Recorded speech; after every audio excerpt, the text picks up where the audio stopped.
Hello, world, and welcome to the new episode of Dakota Boys Talk Movies. I'm Steven. And this is Dakota. And what a world we live in. A world where we are 5 months into the year, and we've already had, 4 major comic book movies? Yeah, that's pretty crazy. And they've all done pretty decent bank. Oh, yeah. I mean, some people would argue that Batman v Superman, but it's still a pretty good bank. Yeah. I think the real winner by the end of the year, though, is probably going to be Deadpool, though. I think just in terms of budget to gross, yeah. Because that movie was made for like a fraction of what the movie we're going to be talking about tonight was. Yeah, it was only $60 million. Yeah. The movie we were talking about tonight was made for, I don't even remember, 160 or 70 million or something. Yeah. I have a feeling a large amount of that movie was just based off the Quicksilver mansion scene. Yes. So tonight we're going to be talking about the new X-Men movie, X-Men: Apocalypse. Not Age of Apocalypse, because Age of Ultron ruined that. X-Men: Age of Apocalypse, but not really. So Dakota, I had asked you this. Do you have some knowledge of the comic book this is based off of? Yeah. I know they had to take a lot of liberties just because the movie universe is quite a bit different than the comic book universe. So obviously, but is the basic story thread plot similar-ish? No. Oh, it's just totally, okay, just wiping the board, using the name. Okay. Just to kind of give you guys some backstory, I'm not really spoiling anything about the movie here. No, this is comic. Okay, this is comic, so he's not spoiling the movie. Yeah, the comic took place in this alternate reality where Charles Xavier was dead. Magneto was the head of the X-Men. He was married to Rogue, and they had somehow had a child together. And most of your favorite... Which, why he says somehow, I think, is the fact that Rogue can't have contact skin to skin. Yeah. But maybe it's like an AI type thing. Yeah. most of our favorite X-Men were dead. It's getting weird. And our really favorite X-Men were actually the Four Horsemen to Apocalypse. Our really favorite. I'm referring to Wolverine. He was War or Death, I can't remember. But probably War. Yeah. You would think. That'd be my assumption. Hey, he could have been War and Death. Ooh. Yeah, because the Four Horsemen are they're always labeled under like War, Pestilence, Disease and Death, isn't it? Disease and Death or Drought. You think Death would? Yeah, it's Death. You think Death would just? They would all just be Death. Yeah. But no, you can be pestilent without death.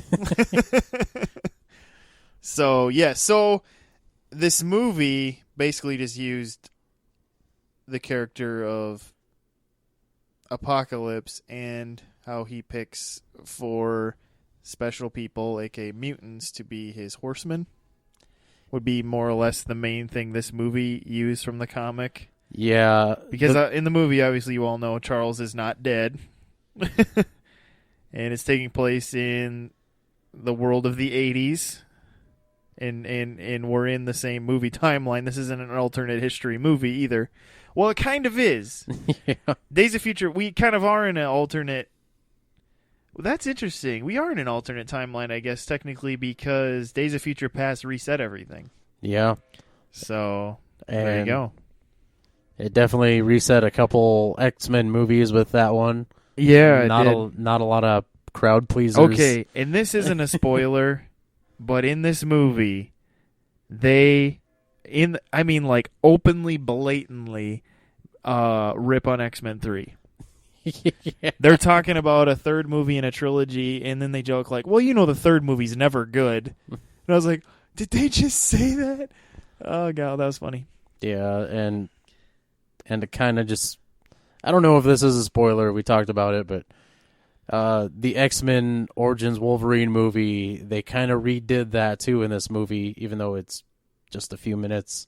Yeah. But they kind of retold his story to kind of just let us all know that this isn't what we've already seen. Yeah. So basically, the plot of this movie is it goes back, and if you stuck around for the teaser after the credits of Days of Future Past, they teased that this movie would be Apocalypse. They showed this little blue kid, not a Smurf, moving things and building a pyramid by moving things, and everybody was bowing to him. And then off in the distance, and you see like kind of a blurry 4 horsemen. And so kind of all those things put together where everybody's like, oh my gosh, it's going to be Apocalypse, the next movie. Well, sure enough, and they go, yep, Apocalypse. And so this movie is setting up who Apocalypse is, what happened to him in the meantime, and how he came in, back into the picture in 1980s world. I would say America, but it's world, because this movie is very global. And so it's still, you're coming back into everybody's lives now 10 years after the last movie. So you're seeing where Charles is with trying to get this school for gifted youngsters going, where Eric is, where Mystique is since the events of the last movie, which is Eric making his big speech in front of Nixon and Nixon's cabinet to the world about we're here, and and so Eric's storyline starts with him kind of basically off living very under the radar, because he's a wanted man because of what happened in Days of Future Past. Surprisingly, though, he actually seems pretty happy in this movie because he's working at a plant where they do something with metal. It's a metal plant. And he has a nice little secluded home out in the woods with his wife and daughter, and yeah, I was a little surprised to see that. I didn't think they'd go down that road. Well, and what basically the setup of the beginning of this movie is that the world in certain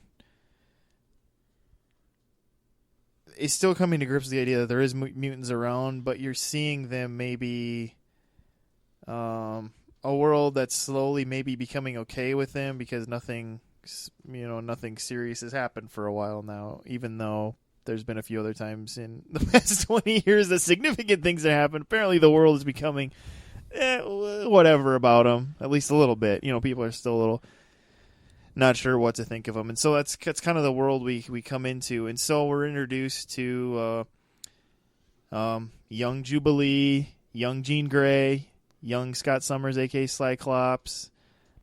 Who else? Young Nightcrawler. Yeah. And then just kind of them, coming into what we know will be the X-Men. More or less, they'll be part of the X-Men, but kind of where they are now. So, there was a lot of jumping around in this movie to a lot of different places around the world to pick up with everybody. How did you feel about that, Dakota?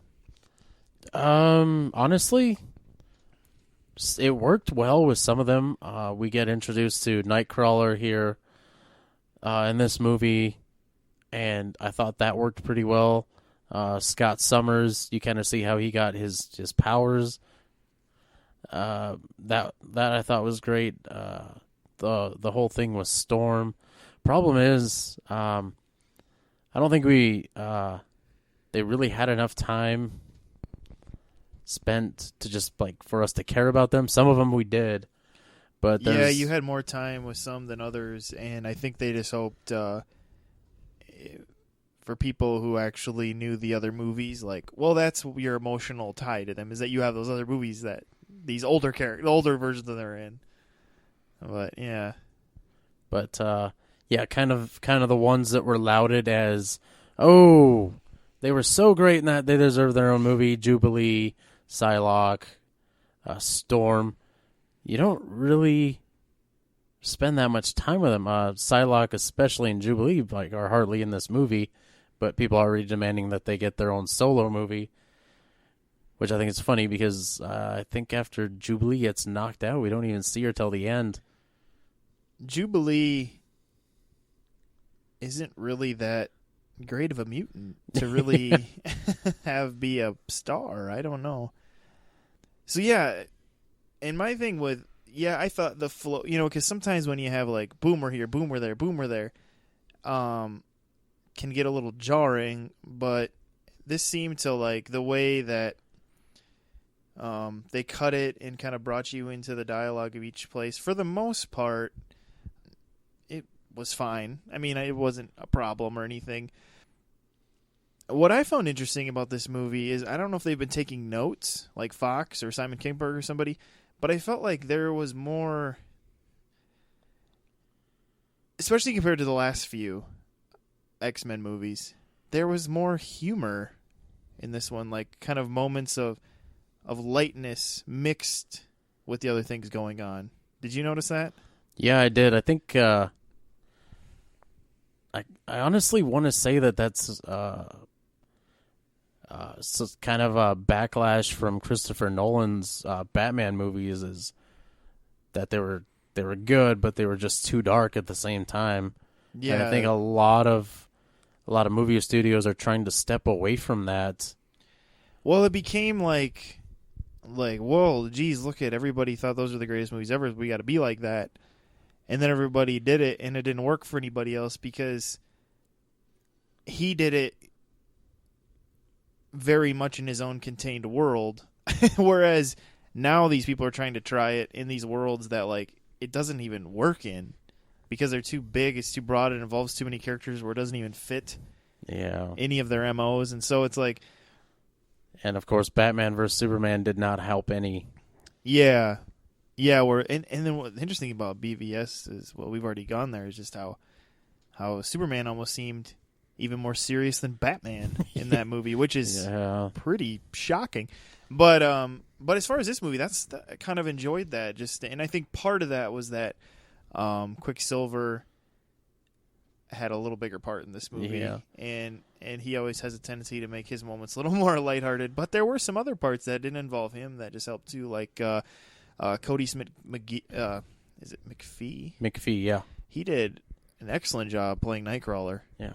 One thing that really struck me about this movie, there was a lot more color in it, too. Yes. It's almost like the comic characters jumped out of the 80s comic. Yeah, and I think that was the thing is like, okay, we're the 80s, let's embrace that it's the 80s. Let's give it some color, because there's two things you think about the 80s is bright colors and big hair, and they try to have a little bit of both those things in this movie.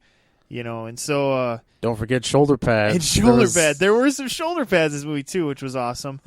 And Professor X was wearing like a Don Johnson suit, which was awesome.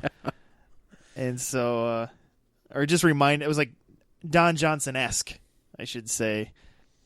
It wasn't necessarily one that Don Johnson specifically wore. I don't know. I'm not a wardrobe fashionista guy.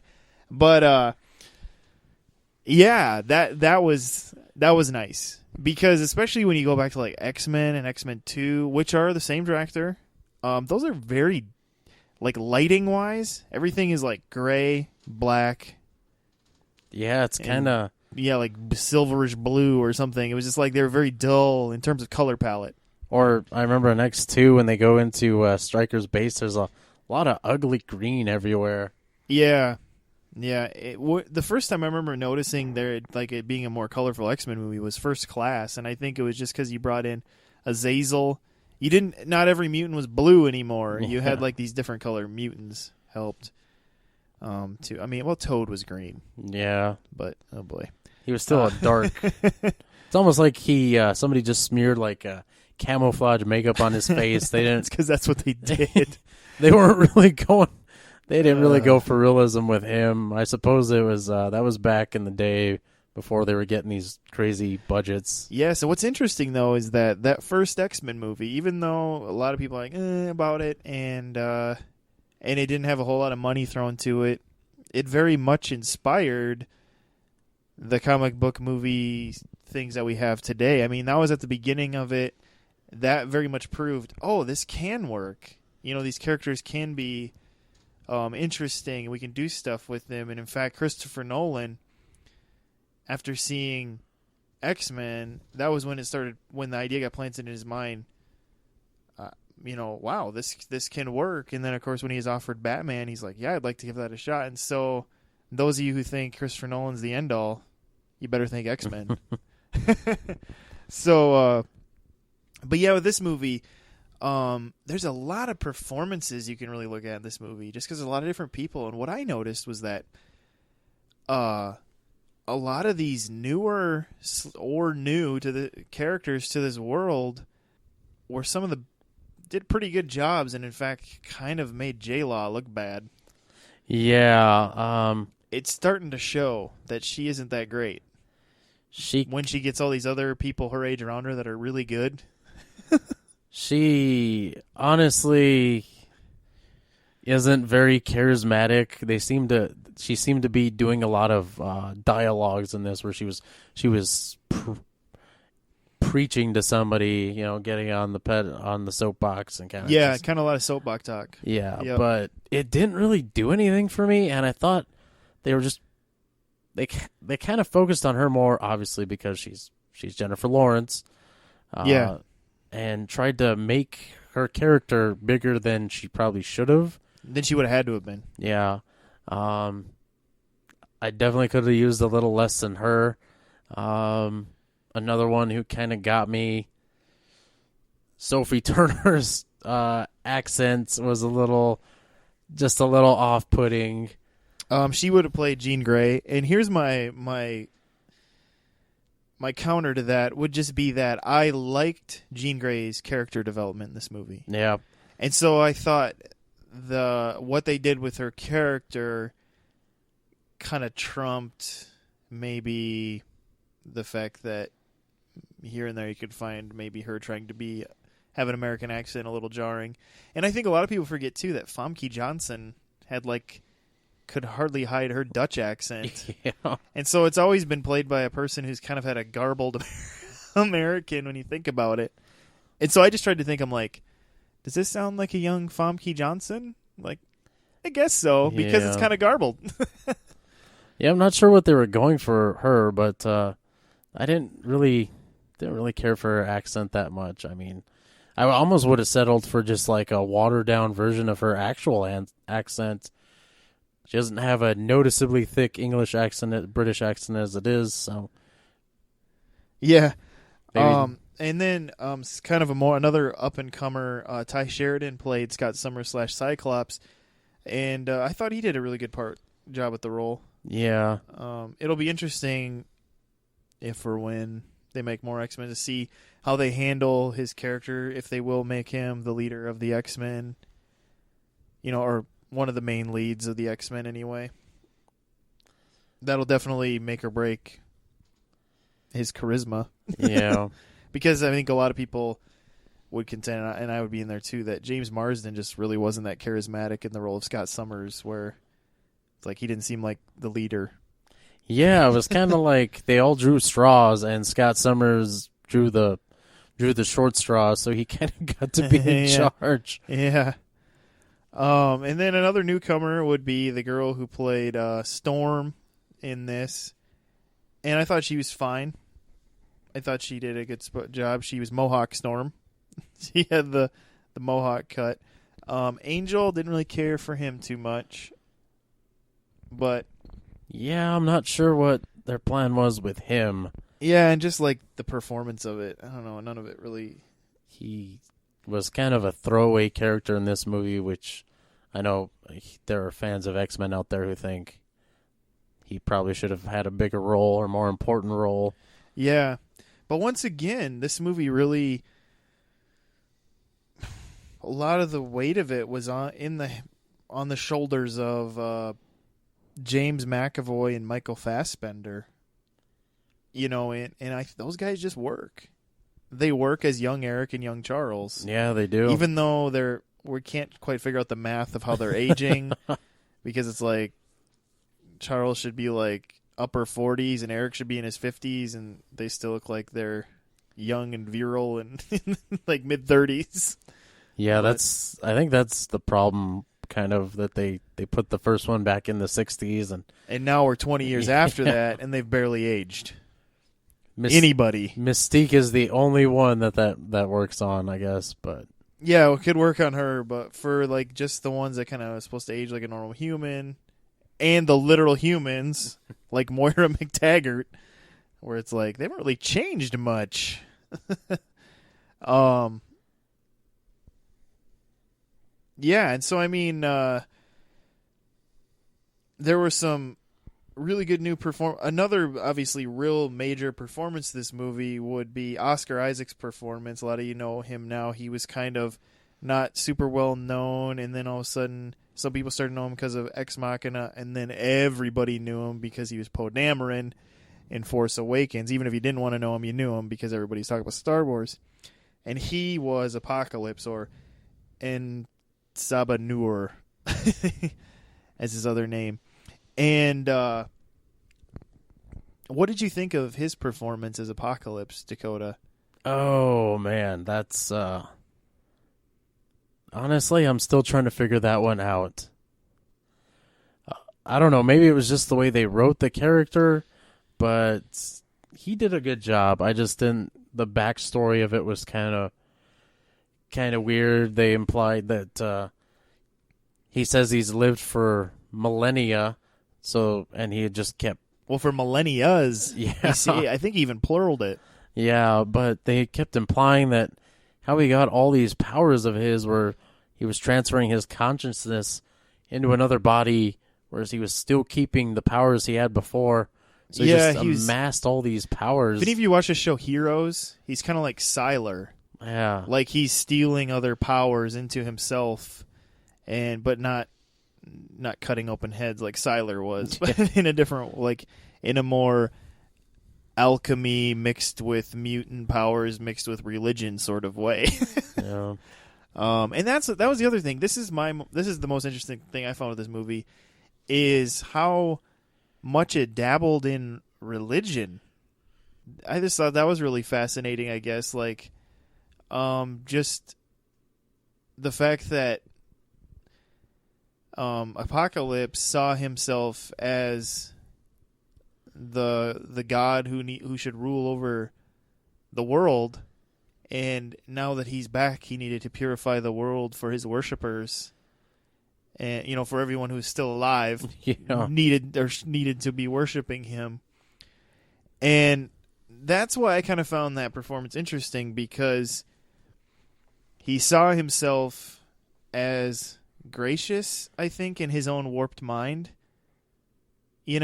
I think, yeah, he kind of saw himself as a benevolent father, kind of like looking after his children. Right, he saw himself as very loving and gracious, but at the same time, it was like, but my true children would be the only ones still alive.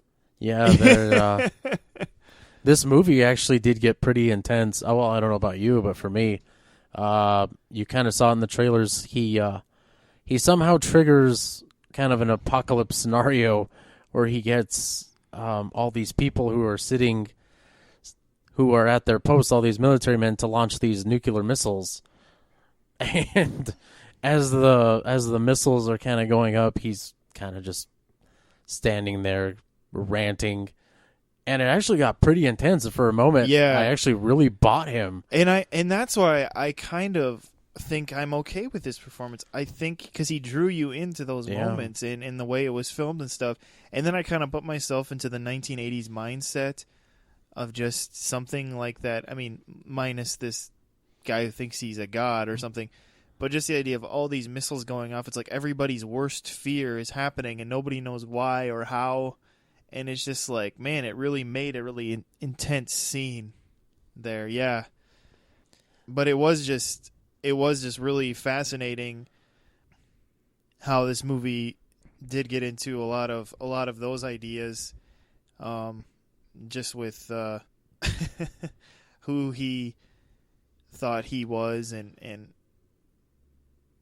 just how it was basically a guy who realized he had some powers, and I don't know, over time just I don't know if maybe you're supposed to assume that in primitive times, since he had these powers, people just deified him, and then he just kind of was like, okay. Yeah, I think he drank the Kool-Aid. And then it built over time to where he really believed himself to be God. Well, it was a different time frame. I mean, there were rulers, especially in the Middle East, who became powerful enough they did have the gall to try to say, well, I'm a god. That's true, because even where he was like based out of the beginning of this movie, Cairo, I mean, you had Pharaoh, who was the sun god. Yeah.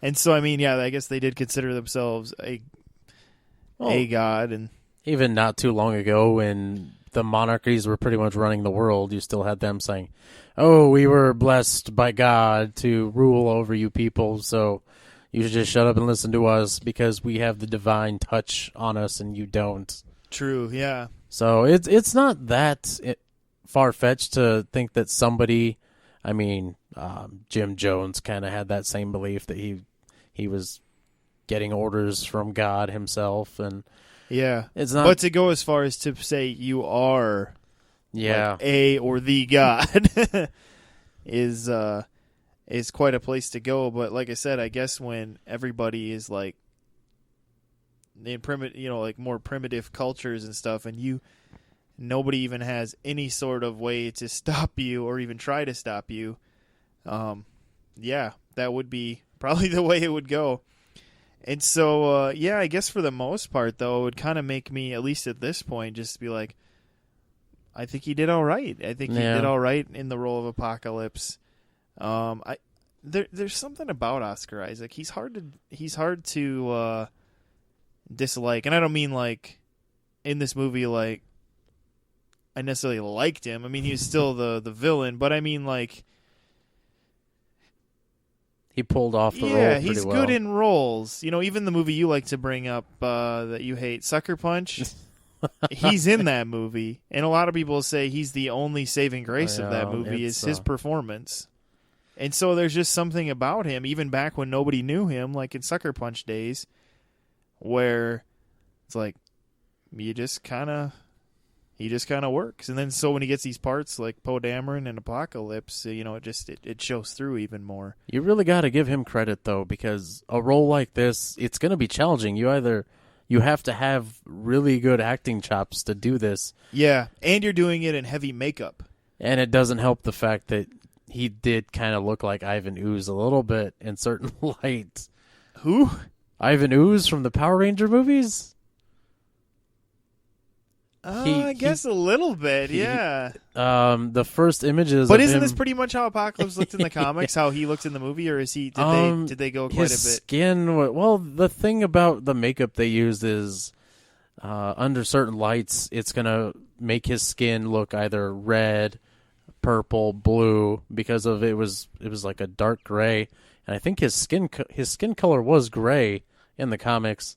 Oh, okay. It's kind of like Beast. It's hard to take a character like that and bring them to life. You can't have him to be total fur. That'd be like impossible. Yeah. Yeah. Just makes another blue person in this. Yeah. But I don't know. It's like I said, it's just one of those characters. You can't bring him out to life and have him look the same way he did in the comic, or else everyone will look at it and be like, wow, that just looks horrible. Yeah. So I guess my thinking with this movie is just I was just surprised that maybe some of it you could even say was unintentional, because maybe they're just like, well, this is the way we can see the story working for what we're doing. But just the thoughts it kind of made you think about with Apocalypse's actions, how he did the world of the 1980s in a way, and just our response to different things. I did find it kind of thought-provoking in different spots, I guess, this movie. Yeah. Which I thought was interesting, because sometimes you go into movies like this, you're like, okay, this is going to be like a bang, boom, zip, pow type thing, or, you know, and that's what I've always kind of appreciated about the X-Men movies, specifically the ones that Bryan Singer is more involved in. if not directing, is that they seem to have some sort of thought-provoking aspect to them. Yeah, sometimes when they try that, it really doesn't work. See Avengers: Age of Ultron. Sure. And you could argue that Age of Ultron was just a little too heavy-handed. Yeah, and that's one thing this film definitely pulled off. They put it out there, but it wasn't too heavy-handed. The movie was just enjoyable overall. Mm-hmm. And I don't know, they found the right formula in order to make it work. Yeah. And so, yeah, I guess that brings us to maybe just this movie overall. Where would you kind of place this grade-wise, Dakota? Oh, we're doing the grade system. Ooh. I'm kind of riding the fence here.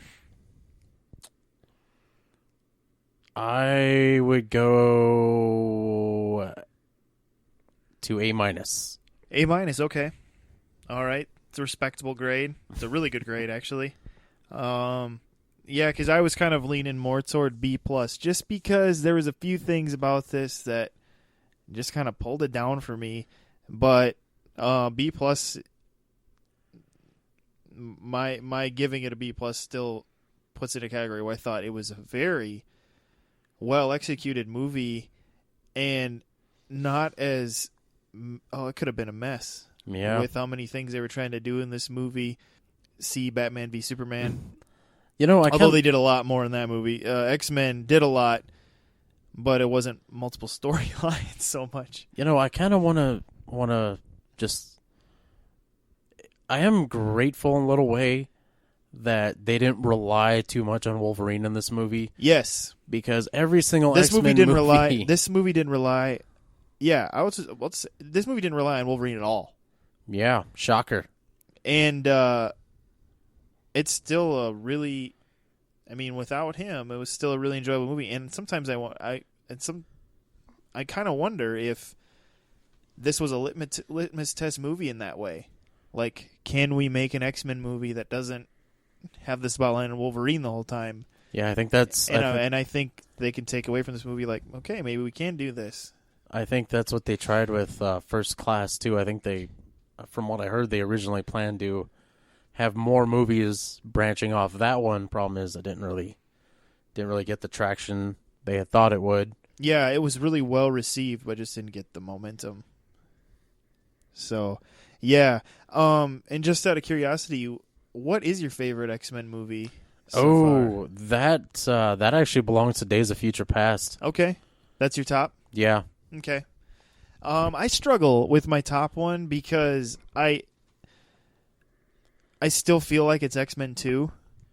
Yeah. Just because I feel like that's just a really solid movie, and I think it's got a very good story that is very tight, and I love Brian Cox's Stryker. Yeah, he just nailed it.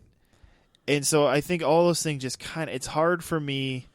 Even though I like these new ones and kind of what they've done, minus a few things that, every movie can have. Because even X-Men 2 isn't perfect. I mean, Halle Berry just has never been the greatest Storm. Yeah. In fact, this new girl, she was all nervous about filling Halle Berry's shoes, but it's like, in a lot of ways, I found her more enjoyable. Halle Berry just always played it so like, here I am.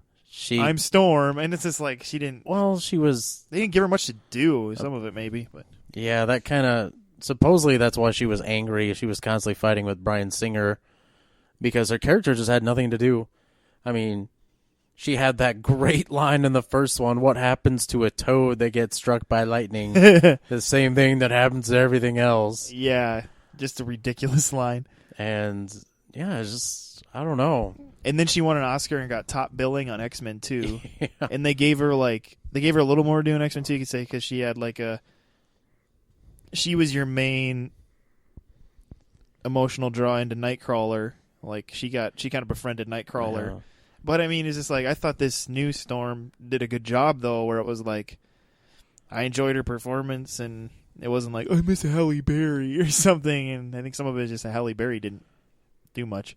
Yeah. But Anyway, so X-Men 2, but I really, First Class and Days of Future Past are both really solid movies too.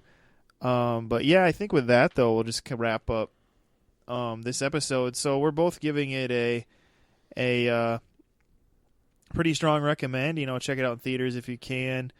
We went into it.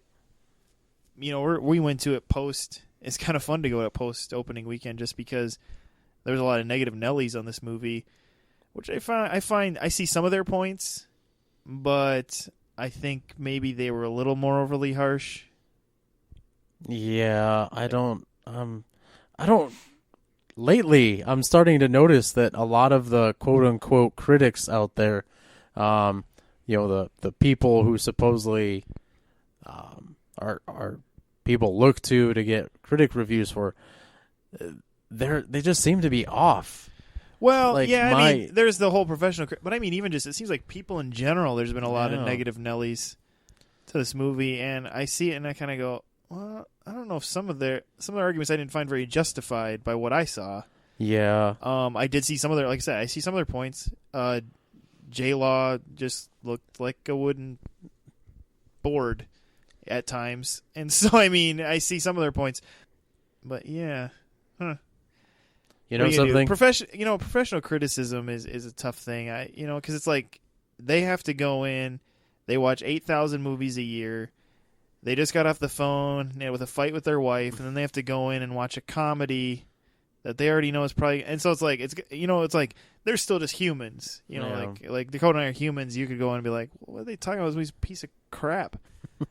But what they've been building the X-Men universe for the most part. There's a few in there I would pull out. I think they've done a good job, and I've enjoyed. And I found this as a worthy next step. I think the problem is everyone kind of has preconceived notions now when they go see a movie. Like, it fits in this category with this movie, which was great, so I'm going to compare it to that movie. Yeah, and I think I think that's the problem, really. And the internet now can make everybody I'm doing this in finger quotes, an expert.